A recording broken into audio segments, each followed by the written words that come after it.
واو، هذه هي ساحة جامع الفنة. رائحة الشواء، أصوات الناس.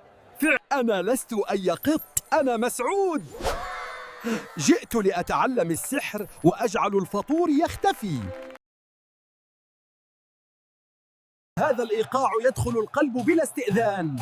انظروا إلي، قط يتحرك بإيقاع محترف. ها الطربوش، شوفوا عليا. واو، هذا ماشي طربوش، هذا تاج ديال الهيبة.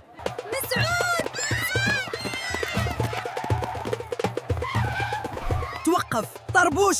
طربوشي الله على هذه الريحة، هذه ماشي أكلة، هذه تحفة فنية. واه، هذه هي الحياة يا ناس. واو، هاد الشيء سخون ومزيان، قسما بالله أحسن من بزاف ديال الوجبات الفخمة، والله العظيم. الله على الحرية، الله على الجمال. هاد الجولة غادي تبقى في ذاكرتي. نهار طويل، يوم مليء بالدهشة والضحك، لكن سحر جامع الفنا يبقى هو لا يتغير. ولكن المغامرة لم تنتهي بعد. ترقبوني في الحلقة القادمة، غادي نعيش مغامرة جديدة أروع وأغرب. شكراً.